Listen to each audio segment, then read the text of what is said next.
কথা বলেন না কেন? দুনিয়া কারে থাকতে দিছে বেটা? সাদ্দাত কই?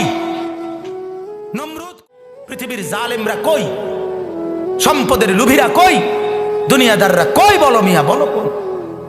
কেউ টিকছে দুনিয়া? কেউ টিকছে? আমরা কিতাবে পড়ছি ভারতের দিল্লির এক বাদশা ছিল শের শাহ। শের শাহ 40 বছর একটানা যুদ্ধ করছে এই রাজত্বের জন্য, দিল্লির রাজত্বের জন্য। ওনার বয়স যখন 65, তখন উনি দিল্লির বাদশাহী পুরা পাইছে। সেদিন পাওয়ার পরে একদিন আফসুস করে বলতেছে, হায় দুনিয়া, তুই আমারে যখন ধরা দিলি, মেহনত কইরা দুনিয়া যখন বাদশাহী নিলাম, তখন আমার কি শুরু হয়ে গেল? কবরে যাওয়ার টাইম, দুর্বল হয়ে গেলাম তখন। দুনিয়া মনি, দুনিয়া বড় ধোকা দেয়। সব গুছাইয়া দুনিয়ারে সাজাইবার পরেও, সব ক্লিয়ার হবার পরেও, বাড়ি দাড়ি বিল্ডিং টিল্ডিং এর কাম সব গুছাইয়া সারলে, আমার বড় ভাইয়ের বিবি, আমার বড় ভাই আলহাজ হযরত মাওলানা মাহবুবুর রহমান আশরাফি, তার বিবি, আমার বড় ভাবি, মায়ের মতো যিনি আমগরে আদর করছিলেন, নতুন বিল্ডিং করছে অনেক কষ্ট করে, কোন রকমের রুমডি ঠিকঠাক। আপনার বুধবার দিন নতুন ঘরের বাজার করছে, চাল ডাল তেল সব কিনা, চালগুলো সব ড্রামের মধ্যে পড়ছে, তরকারি ফ্রিজে কুইটা রাখছে। বৃহস্পতিবার দিন স্ট্রোক করছে, শুক্রবার দিন জুমার নামাজের সময় কবরে চলে গেছে।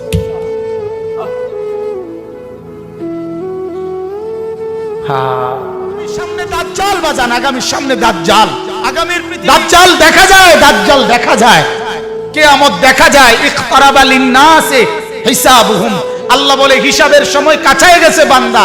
ইকতারাবাতিস সাআ, আল্লাহ বলে কিয়ামত ঘনায় গেছে বান্দা। আরে যিনি বানানেওয়ালা তিনি বলতেছে, ও আমার বান্দা, আমি না বলছি এই নবী শেষ নবী, এই কিতাব শেষ কিতাব, এই দিন শেষ ধর্ম, আর দিতাম না রে, এরপরে তো আমার সংসার আমি গুছাই এলাম, তাহলে কিসের অপেক্ষা করছেন? আল্লাহ যখন বলবে এই জাহান্নামী, আর কোনো কথা বলতে পারবি না, সাথে সাথে জাহান্নামের আযাবের, জাহান্নামীর গলার আওয়াজ, কথার শব্দ বন্ধ হয়ে যাবে। এরপরে আর কোনো শব্দ জাহান্নামী উচ্চারণ করতে পারবে না। আরো জঘন্য কথা আছে, তাফসীরে মারিফুল কোরআন লিখছে, এরপরে জাহান্নামী কুত্তার মতো ঘেউ ঘেউ করে, কুকুরের মতো শুধু ঘেউ ঘেউ। বিশ্বাস কর, পুরা জিন্দেগির আমল ওজন হবে। এই কথাটা বান্দা আমি আবারও বলছি, এটা আল হক, এটা কিন্তু বাস্তবেই আসলেই সত্য কথা। এটা আসলেই কি আমরা অনেক সময় বলি না, হুজুররা আসলে, হুজুররা কয় যে আসলে যত কয় অত না, যত কয় অত না। এমন বুদ্ধিমান আছে না, কথা বলেন না। আরে বেটা, এই বর্তমান জীবনে দুনিয়ায় হুজুরের সব কথা ধরলে চলতে না। আরে ডাকায় তো, তাহলে তুই যদি চলতি নাই পারস, তাইলে তোর তো আল্লাহ তাআলা দুনিয়া ফাড়াইতো ওরা। সব দৈরে আল্লাহর কথা চলতে পারবি দেখেই তো আল্লাহ তোমারে দুনিয়া ফাড়াইছে, ঠিকই না বলেন নাকি?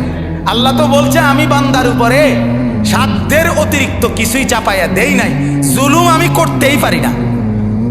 আল্লাহ জুলুম করতে পারে? কথা বলেন না কেন? তো ইন্নাল্লাহা লা ইয়াযলিমু মিসকালা যাররা, আল্লাহ তাআলা তো এক যাররা পরিমাণও জুলুম করতে পারে না। তো তুমি এটা কি কইলা? তুমি এমনি কেমনে বললি? এই কারণে আল্লাহ তাআলা যেন এটা আবারও বলছে মায়া করে, আল্লাহ মহব্বত করে বলছে, বান্দা শোন, কথাটা ফালাই দিস না, কথাটারে উড়াইয়া দিও না। আরে রাহেন কি এর হিসাব কিতাব, এত কিছু ধরলে চলন যাইতো না।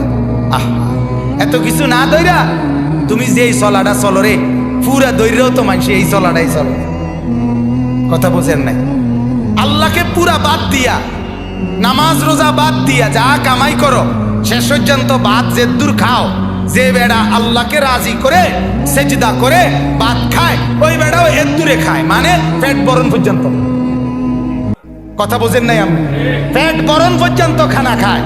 আর পেট ভরা এটা এমন একটা সুন্দর সিস্টেম আল্লাহ তাআলা বানাইছে, এটা ডাল দিয়ে খানা শুরু করলো, কিছুক্ষণের মধ্যে পেটে জানায়া দেয় আল্লাহ একদম না ভরে গেছে।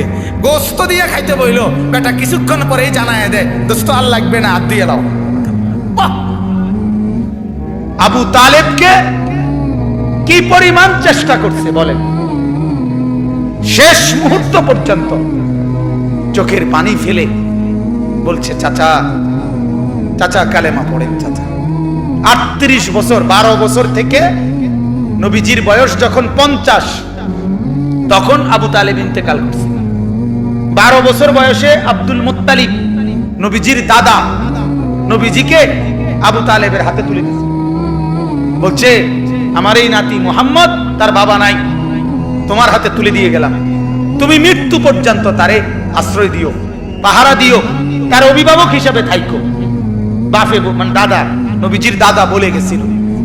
সেই 12 বছর বয়স থেকে 38 বছর একটানা মানে 50, নবীজির বয়স যখন 50 তখন আবু তালেব ইন্তেকাল করছে।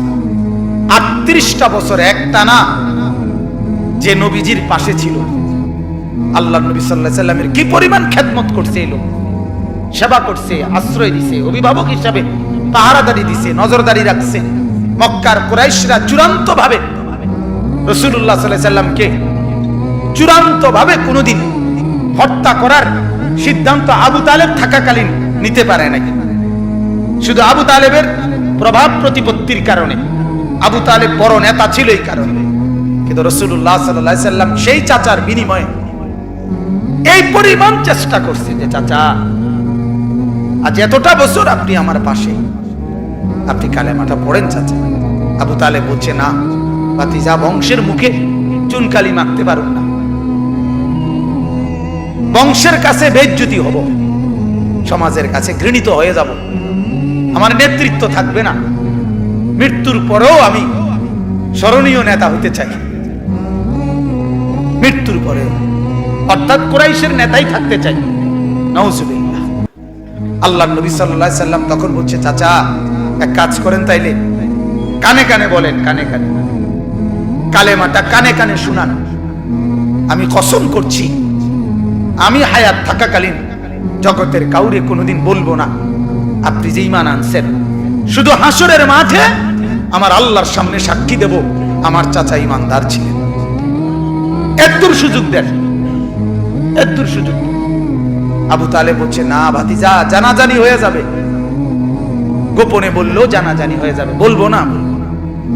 সর্বশেষ আল্লাহর নবী সাল্লাল্লাহু আলাইহি সাল্লাম অঝরে চোখের পানি ছেড়ে দিয়েছে, কাঁদতে কাঁদতে বলছেন চাচা আপনি যদি ঈমান হারা হয়ে কবরে যান, আপনার কবরে আযাব হবে, আপনার জাহান্নামে আযাব হবে, আর আমি ভাতিজা মুহাম্মদ সেটা কেমনে সহ্য করুন চাচা?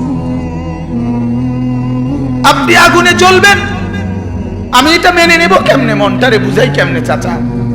এই জন্য না এত বেশি আহাজারি করতেছি চাচা, আপনি পড়েন না কালেমা। আবু তালেব তখন বলছে আন-নারু খায়রুম মিনাল আর। নাউজুবিল্লাহ।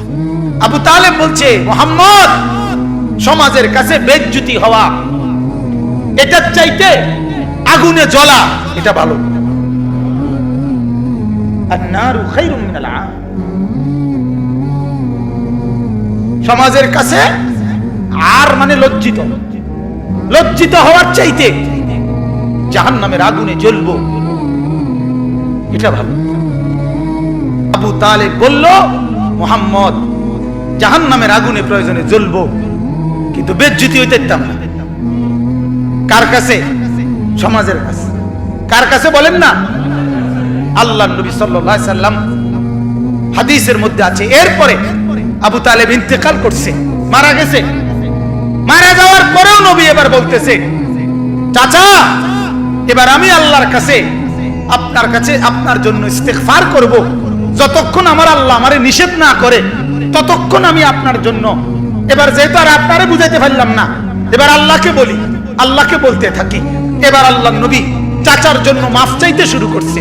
ঠিক তখন ওই নূহ আলাইহিস সালামের মতো আল্লাহ তাআলা আমাদের নবীকেও নিষেধ করছে, মা কানা লিন নবিয়্যি ওয়াল্লাযীনা আমানু আন ইস্তাগফিরু লিল মুশরিকিন ওয়ালাউ কানু উলি কুরবা বা'দা ইয তাবায়্যানা লাহুম আন্নাহুম মিন আসহাবিল জাহিম। আল্লাহ বলেন, নবী আপনার জন্য উচিত হবে না, কোন ঈমানদারের জন্য উচিত হবে না, তার সবচেয়ে নিকটতম জন যদি কুফরি অবস্থায়, মুশরিক অবস্থায় মৃত্যুবরণ করে, তার জন্য আমার কাছে মাফ চাওয়া এটা আপনি এবং আপনার ঈমানদার অনুসারী কারো জন্য জায়েজ নাই, অনুমতি নাই। এরপরে নবী থামে। আমার বলার উদ্দেশ্য হলো ফিকির, বুঝছেন নি? আমার কথা হলো যে দরদটা কি পরিমাণ ছিল, কথা বুঝছে? আল্লাহ থামানো পর্যন্ত উনি শুধু বলতেই থাকছে, বলতেই থাকছে। হাদিসের মধ্যে আছে, বাপ আল্লাহর নবী বলছে, যখনই জমিনে কোনো বান্দা নাফরমানি করে, তখন ওই জমিনের ওই বান্দার পায়ের নিচের মাটিটা, জমিনটা আল্লাহর কাছে আবেদন করে, আল্লাহ আল্লাহ আমার একটু সুযোগ দাও, আমি একটা শুধু গড় দেমু, আমার নিচের মাটিটা উপরে উঠামু, উপরের মাটি নিচে নামামু, শুধু ওই লোকটা যেরকম বিছনায় এপাশ ওপাশ করে, আমি আমার জমিনটাকে একটু এপাশ ওপাশ করবো, আমার নিচের মাটি তুলবো, উপরের মাটি নিচে নামাবো, আল্লাহ এরে নিয়া আমি শুধু একটা উল্টানি দিতে চাই, তুমি আমার অনুমতি দাও। রব্বুল আলামিন তখন বলে ওই জমিনকে, না তুই এমন করিস না, ও যে আমার বান্দা, ওরে না আমি বানাইছি, আরে আমি বানাইছি, এই জমিন আমি কায়নাত আমার হুকুম দিয়ে বানাইছি, আর ওরে আমি হাত দিয়ে বানাইছি, আমার হাতে বানাইছি, আর নাক আমি লাগাইছি, আর চোখ আমি লাগিয়েছি, আর কান আমি লাগিয়েছি, আর হাত আমি লাগাইছি। আরে আমি সেই মাওলা, যে মাওলা কুন বললে ফায়াকুন, যে মাওলা ভ বললে হয়ে যায়। আরে বানাইতে এভাবে করি নাই, 9 মাস পরে আর মায়ের পেটে রাইখা আমি নিজের হাতে ড্রয়িং করছি, নিজের হাতে। একবার নাক লাগাইয়া 100 বার দেখছি, ঠিক মতো হয়েছিনি। একবার চোখ লাগাইয়া 20 বার দেখছি, ঠিক মতো হয়েছিনি। এইভাবে 9 মাস আমি তারে যত্ন করে সাজিয়ে, সুম্মা আনশানাহু খালকান আখার, আমি তার এক মানুষ বানিয়ে এরপরে মায়ের পেট থেকে আমি বের করেছি। যাকে আমি এত যত্ন করে বানাইছি রে, তারে এত অল্পতে কেমনে মেরে ফেলি? না তুই একটু ক্ষান্ত হ, দেখি না ও তওবা করে কিনা, ও ফিরে আসে কিনা, দেখি না। পাকিস্তানের হযরত মাওলানা সৈয়দ আব্দুল মজিদ নদীম সাহেব রহমতুল্লাহ আলাইহি বলতেন যে এক ভেগে যাওয়া সন্তান মাকে ত্যাগ করে, বাবাকে ত্যাগ করে যেই সন্তান চলে গেছিল, 4 বছর পরে 10 বছর পরে 10 বছর পরে সেই সন্তান যদি মার কাছে ফিরে আসে আর চোখের পানি ছেড়ে দিয়া বলে, মা মাফ করে দাও, আমি ভুল করে ফেলছি, সৈয়দ আব্দুল মজিদ নদীম সাহেব বলতেন যে ওই মা ওই সন্তানকে মাফ করতে যদ্দূর দেরি করবে, 90 বছরের ভেগে যাওয়া বান্দা আল্লাহর নাফরমানি করার পরেও 90 বছর পরে যদি একত্রে একদিন এক রাত গভীরে আল্লাহর কাছে চোখের পানি একবার ছেড়ে দেয়, আল্লাহ তাআলা ওই মার আগে রব্বুল আলামিন তাকে মাফ করে দিন। এমন যিনি, তার নাম আল্লাহ। যুবক তুই তোকে চিনলি না, হায় হায়, তামসাটাকে জিন্দেগি মনে করলাম। 1 প্লেট বিরিয়ানি দিবে, 1 প্লেট খিচুড়ি দিবে, 2টা জিলাপি দিবে, এর জন্য জিন্দেগিটা কি কামিয়াবি বানাইলা? এটা কি মনে করলা সফলতা? কিছুক্ষণ মোবাইল চালাইলা, কিছুক্ষণ মেয়ে দেখলা, ছবি দেখলা, নাটক দেখলা, নাচ দেখলা, আর কিছুক্ষণ ঘুমিয়ে রইলা, এটাকেই জিন্দেগি মনে করলা। আর আপনারা যারা ব্যবসায়ী কামাই রোজগারি করেন, আর আপনারা এই কিছুক্ষণের কামাই আর বউ বাচ্চার জন্য ভাত মাছ কিনা, এই কদ্দুরকে জিন্দেগি মনে করলেন। আহা, এই সামান্য কদ্দুর ফিকির, এটা তো পিঁপড়ার ফিকির, পিঁপড়া। আমাদের বাংলাদেশের একজন শ্রেষ্ঠতম আলেমে দ্বীন, গবেষক আলেম ডক্টর আফম খালিদ হোসেন, অনেক বড় মাপের আলেম এবং জ্ঞানী গবেষক, উনি বলছেন এক পিঁপড়া সামান্যটুকু খাবার খায়, হ্যাঁ, কিন্তু এরপরও সে জমা করে রাখে। এক হাতি 250 কেজি খাবার প্রতিদিন খায়, একদিন 90 লিটার পানি প্রতিদিন খায়। উনি বলছেন কিন্তু কোনোদিন হাতি সে পরবর্তী বেলার খাবার কান্দে কইরা তার কাছে নিয়ে আসে না। সে এরপরে প্রতিদিন মাওলার উপরে তাওয়াক্কুল করে থাকে। রব্বুল আলামিন 250 কেজি খাবার প্রতিদিন তার কাছে পৌঁছায় দেয়। হযরত বলেন, এক সাগরের তিমি এক লোকমায় যেই খাবার খায়, এক লোকমা 200 শক্ত সামর্থ্য জোয়ান যুবক গোস্ত ভাত খাইয়া একবারে যা খাবে, এই সাগরের তিমি এক লোকমায় তার চাইতে বেশি খাবার খায়। সাগরে কত লক্ষ তিমি, কি পরিমাণ খাবার মালিক সরবরাহ করতেছে। তাইলে তুমি কেন এত পেরেশান হইয়া গেলা? তুমি কেন পেরেশান হয়ে গেলা? ছেলেটাকেও কামে লাগাই দিলা, মেয়েটাকেও কামে লাগাই দিলা, ফুতের বউরও কামে লাগাই দিলা, নিজেও কামে লাগাই দিলা। কেউ কাউরে জিজ্ঞাসা করো না, কিরে বাবা তোমার নামাজ পড়ো না কেন? স্বামী স্ত্রীকে বলে না, স্ত্রী স্বামীকে বলে না, বাবা মা সন্তানকে বলে না, সন্তানাদি বাবা মার ফিকির করে না, কারো কোনো ফিকির আখিরাতের নাই। এতগুলো মানুষ মিললে ভাত এক লোকমা, ছি ছি ছি ছি। অথচ রব্বুল আলামিন যেটা বললেন যে আমি একমাত্র মুখাপেক্ষী, আমার কাছে সবকিছু মজুদ আছে। তুই বান্দা চাইলে তুই একজন না, লাউ আন্না আউওয়ালাকুম ওয়া আখিরাকুম ওয়া ইনসাকুম ওয়া জিন্নাকুম ওয়া যুকুরাকুম ওয়া উনুসাকুম, আল্লাহ বলে তোদের প্রথম ব্যক্তি, শেষ ব্যক্তি, পৃথিবীর শুরু এবং শেষ সব লোক যদি একত্রিত হয়, পুরুষরাও নারীরাও ছোটরাও বড়রাও মানুষরাও জিনরাও যদি একই মাঠে জমা হয়ে আমার কাছে যার যা লাগবে তা চায়, আল্লাহ বলেন লা আতাইতু কুল্লা ওয়াহিদিন মাসআলাতাহু, সবার চাওয়া আমি ওইখানে রাখকেই পূরণ করে দেব। মা নাফিদাত মিন খাজাইনি শাইউন, আমার ভান্ডার থেকে এক ফোঁটাও কমবে না। এমন যিনি তিনি আল্লাহ। তাকে ছেড়ে কোথায় দৌড়াচ্ছেন? আল্লাহকে ছেড়ে কোথায় যাচ্ছেন? আল্লাহকে ছেড়ে কোথায় গেলেন? যুবক, আল্লাহকে ছেড়ে কোথায় গেলা? নামাজ না পড়ে নর্তকী দেখে লাভ কি হয়েছে পর্যন্ত বলো না একবার। ওই মাদেরকে বলো না, মা এই পর্যন্ত বেপর্দা হয়ে যত মহিলা পুরুষকে দেখাইলা, মা কে তোমারে কয় টাকা চাঁদা দিছে পর্যন্ত? 2টা পয়সা তোমারে কোনোদিন দিছিনি, চাইয়া না গেল যা। কথা বোঝেন নাই? তোমারও তো দেখে গেল, কিন্তু দ্বিতীয় পয়সা তো দিল না। কি পাইলা? পাইলাটা কি দুনিয়া? অবুঝ মানুষ বুঝতে চায় না, অবুঝ সন্তান বুঝতে চায় না। তার সমস্ত দুশ্মনী নামাজের লগে, তার সমস্ত দুশ্মনী আল্লাহর সাথে।